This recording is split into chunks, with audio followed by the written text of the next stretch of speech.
let's get you going here. Okay, here we go. Lil Bowers, Brock Bowers, the kid from Georgia, from California. Oh, yeah.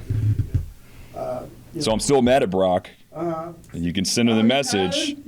So when I was the head coach at the University of Washington, it came down to us or Georgia. Oh, wow. And so please, if you ask Brock and his family, they're from Napa, California. Yeah, Napa. We had him up numerous times up in Seattle.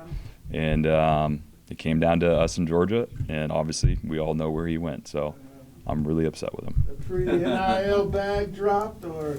Yeah, I don't know about that. Could ask the Georgia guys that. But anyway, I'm sorry. Go ahead about Brock. Just defending him, I'm going over just have his numbers and so forth, and it looks like they got figured out how to use him right away. For sure. Lean on him pretty heavily. For sure. With 118 targets and so forth. Yes, and it's very smart by their coaching staff to target him. He is extremely talented. Ball skills, ball awareness, track the ball, and then once he gets his hands on the football, he's such a big target, rangy, and now he can stick his foot in the ground and he gets vertical right now. And he's a matchup nightmare. He's obviously going to be bigger and stronger than most defensive backs, and then he's going to be faster, more agile than most linebackers. He is a special talent. Reason why he went in the first round and helped Georgia win a couple of national championships, and the reason we were so hot after him as well years ago. But it's very obviously smart for any offense to target him, and you can see what Las Vegas is doing. They're targeting him on first, second down, and even third down. He might be one of their most targeted players. Special talent. And Coach went over the secondary issues last week. How did you size him up? It looked, like the first one, he's there and the ball goes a different place and he didn't see it in time. And it was like it was a bunch of stuff. Clark was in coverage. And just seemed like it was a kind of bad day. Yeah. Yeah, I think it's a collection of things. I think you mentioned the Clark play. I think that's just normal football. During the course of a play, of course we would like Clark to have some better technique. Now the ball gets thrown up in the air, and now it's all right. Either he's coming down with it, the Vikings, or we're coming down there, we're knocking it down, or it could be a pass interference call. All these things can happen, and the totality of all the balls that went downfield against the Vikings, they either got a penalty on us or they caught it for a big gain or caught it for a touchdown. And normally throughout the whole year, it's either been we've made the play, we've knocked it down, intercepted it, or they make the play. It's been a combination. But it was 100% Vikings making the play last Sunday, which obviously is not going to go too well for the Falcons. And I didn't catch this, but Jesse was saying he messed up. He vacated on something. I guess the TV guy saw that too. You hadn't had an issue with that or people blowing zones? Yeah. No, we've been very efficient all year long of not really having blown coverages, deep pass interference calls that are 40, 50-yard penalties. Normally when we've had the football up in the air like that, we've knocked it down or intercepted it. The only other game that we was a little bit similar to this game was, I would say, would be the Seattle game. Okay. The double pass to DK Metcalf, another play to DK Metcalf that Seattle came down with and we didn't. Overall, the totality, we've done a really good job of limiting big plays. In this last game, obviously, we did not, and it cost us the game. And so we've reviewed the film as a staff, with the players. We saw where these breakdowns occurred, what we need to improve. Starts with me first, what I need to improve on to make sure our players are in better position. And then our players, of course, they're going to be accountable and, what they need to do to improve, to go up and make those plays, intercept them, knock them down. Moving forward, we're never going to blink about a pass. Hey, we're in coverage, and all of a sudden the guy catches it. That's football. But some things we can't just give guys. There's a couple plays where, they were able to just go make the play, and we didn't make them earn it. And those are the ones that kill you. And back to the Raiders, how's the little running back doing, that McCormick, who they are going with now? Yeah, no, they're a group of running backs that have played well. I think they're still trying to find a rhythm of who that guy is going to be. And so we end up seeing multiple running backs, especially the last 4 weeks since their new offensive coordinator has taken over, Scott Turner. And so we're ready for whoever they put back there. And I think all of them present a different challenge, but they're all talented in their own way. And the other tight end jumped off a little bit last week. Oh, yeah. Michael Meyer. Yeah. How did he look? Yeah. So it's interesting. Very unique about this offense.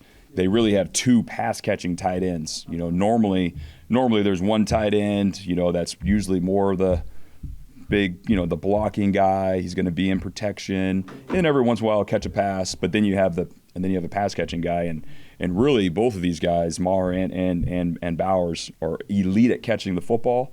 But they're also physical enough and big enough to also block in the run game, and so they are two very, very talented players.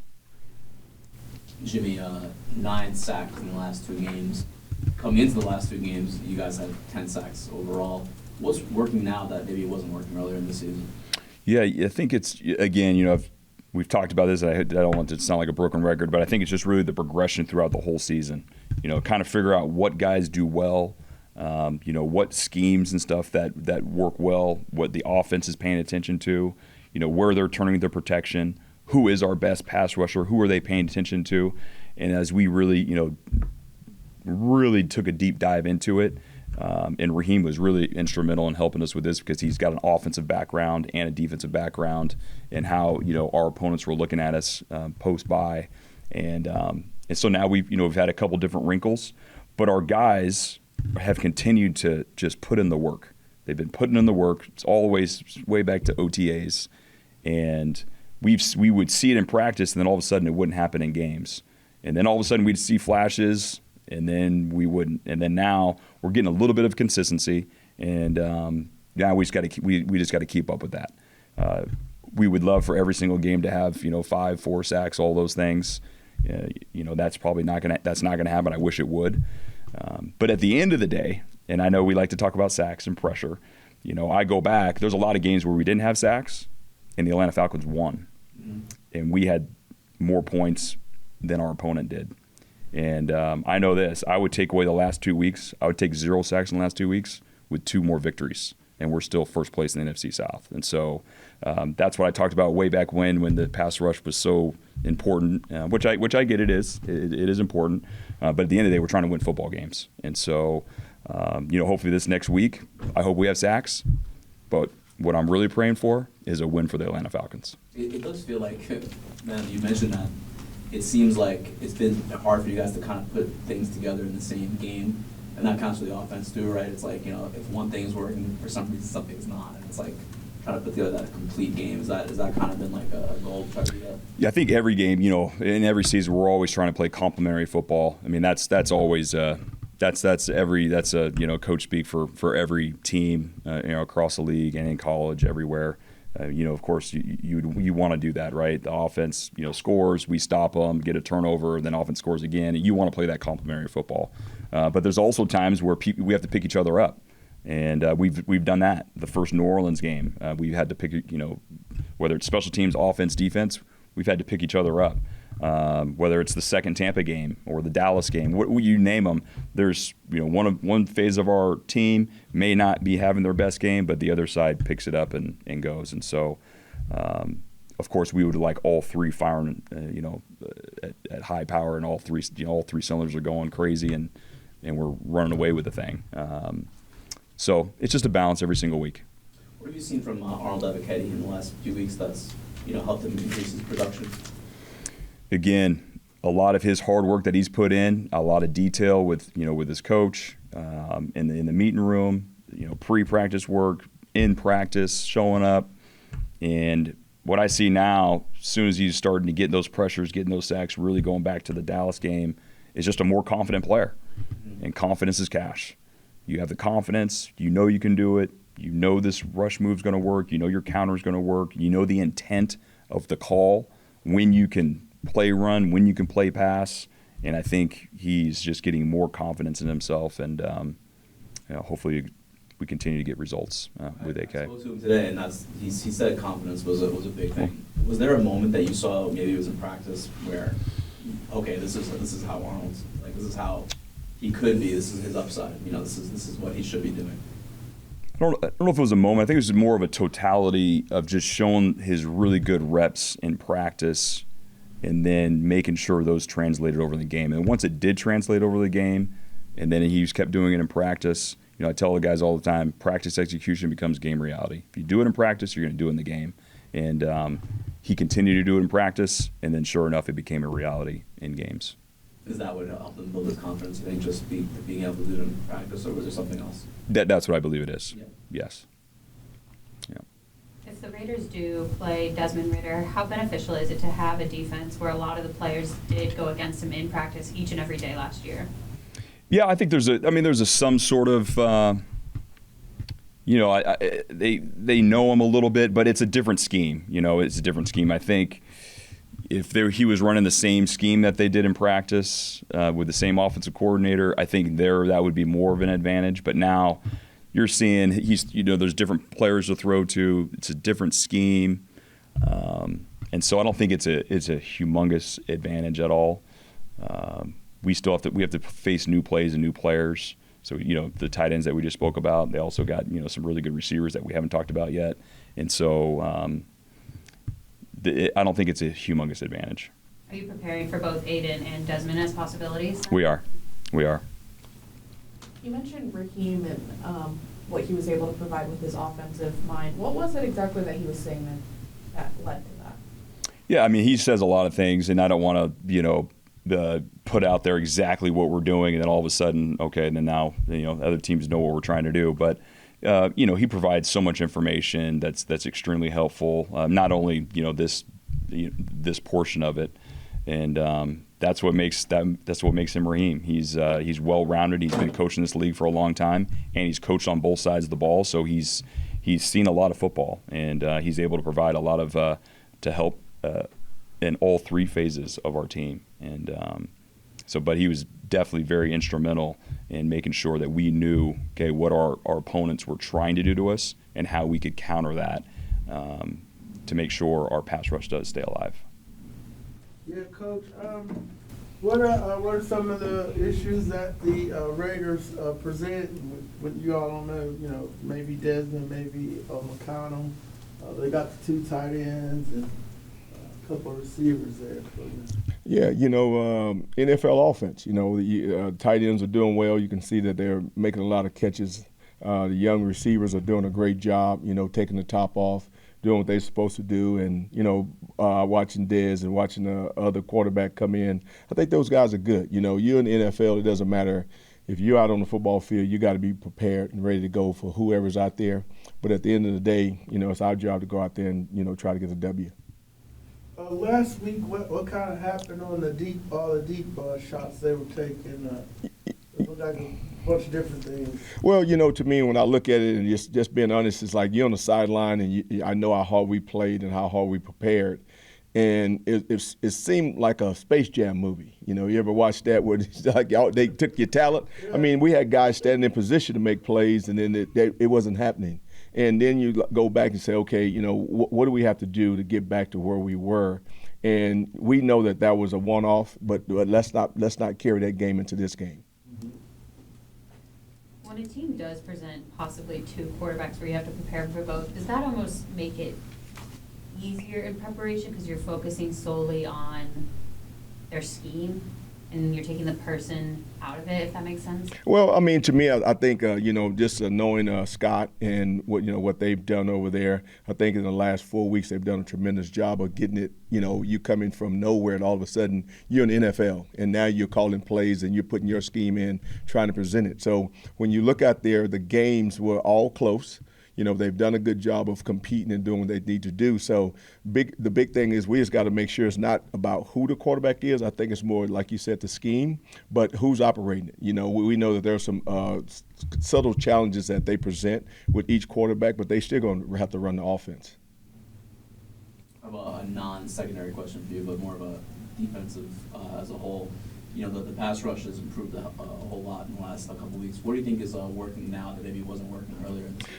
Well, to me, I think it just putting guys in position to go out and do what they do well. You know, I think, you know, you have to learn AK, and I think AK stepped up. You got, okay, what about Caden? You know, so sometimes you come in and you say, okay, well, here's the guys we presented, and then okay, it wasn't working earlier, so you're looking for solutions. But what I like about Rye, he's always looking for solutions inside the room. What can we do better inside our room other than looking outside the room? And so all of a sudden, he keeps pumping the guys up to understand this is who you are. So now when you go out there, they start presenting themselves like that. Okay, grade is a factor. All our young guys are coming on, and they're actually doing what they need to do. And I think the biggest thing is let's put a complete game together to where we can rush the passer, stop the run, and then don't eliminate the deep balls. And then that's when you really get a chance to see what a good defense looks like. Are you seeing AK kind of grow into the upside that he has the last couple of games? Yeah, to me, I think, Jimmy and them putting them in the position to do that. Again, we're doing a good job because early on I think we wasn't getting a lot of stops on first down. So presenting a 2nd and long wasn't there. So all of a sudden you're trying to stop a 2nd and 5 or 2nd and 4, so you can't pass rush. Then it's 3rd and 3. Guess what? You got to think about the run or the pass. So I think our guys are doing a great job of stopping the run early and then getting them behind the sticks. So now you present the pass rush and you get 2 downs to rush other than 1. And so I think that helps a lot. From you to Jimmy, and then also Raheem with his defensive background in addition, how collaborative is it when y'all come up with each week's game plan defensively? Well, I mean, like you said, I think, it starts at the top, it goes down to Jimmy, and then we just kind of talk about what can our guys do.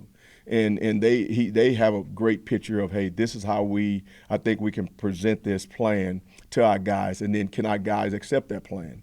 And then, we go into the room and he communicates with Jesse, he communicates with Justin, he communicates with Grady and those guys as he's presented, to where it's like, okay, I got the leaders in this room. If they can buy into it, everybody else should. So I think they've done a tremendous job of doing that the last maybe 7 to 8 weeks of understanding this is how good we can really be. And now let's go out there and present that, and let's be that defense.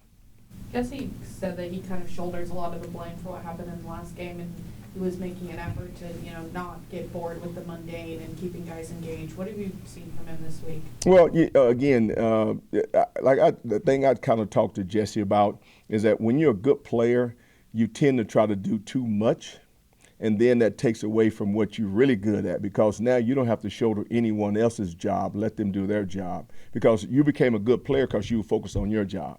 And you, like, good players tend to think that they can extend more, but really what you're doing is you're pulling the fabric of what you're doing, what you're really good at. And now that doesn't show up on film. So I always talk to him about you have to be Jesse. Don't worry about D, don't worry about AJ, don't worry about Mike. If you're Jesse, that's good enough. And then those guys got to catch up. Because if you try to do 2 jobs, then you're going to screw up Jesse's job. And I always try to get him back to being focused just on him. Because I know that's what happens, Oh, man, I need to go help this guy. Well, when you do that, you're taken from your job. You kind of saw that on tape. Yeah, I could tell right away exactly what he's trying to do. And you can't do that at a high level and think you can do your job at a high level too. I kind of joke about it and say they don't give you 2 checks, so just do 1 job.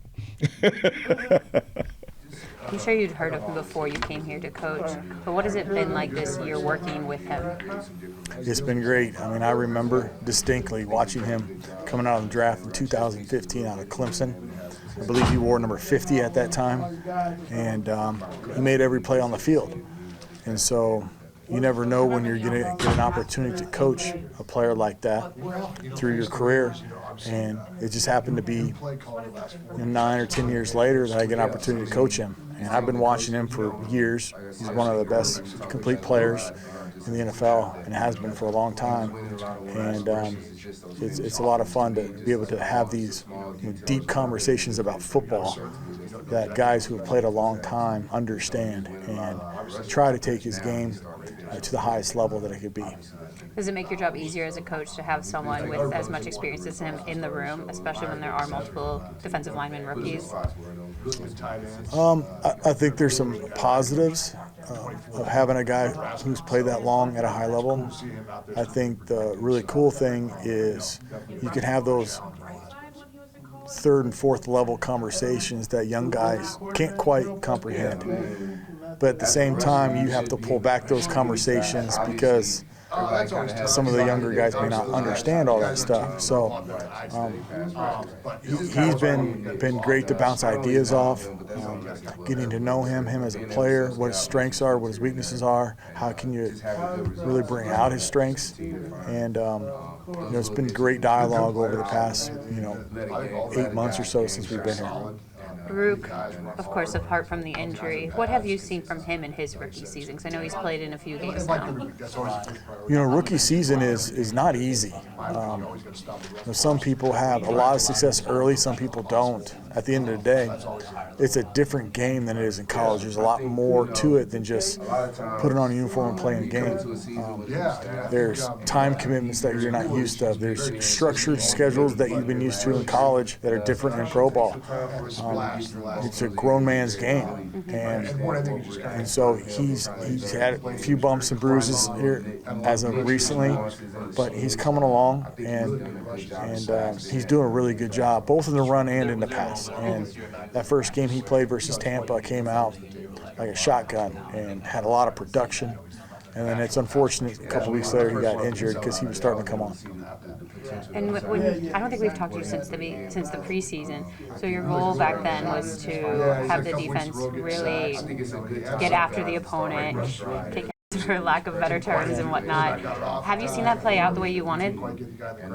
I think every week is its own story, and you can't really you got to start over every week, and you got to try to find a way to get a win every week. And each week presents different challenges. Sometimes there's quarterbacks that are elite, sometimes there's offensive linemen that are elite, wide receivers, running backs, whatever it may be. Each team presents different challenges, and so you got to try to find a way to neutralize the things they do well, take away the things they do well, and find a way to win.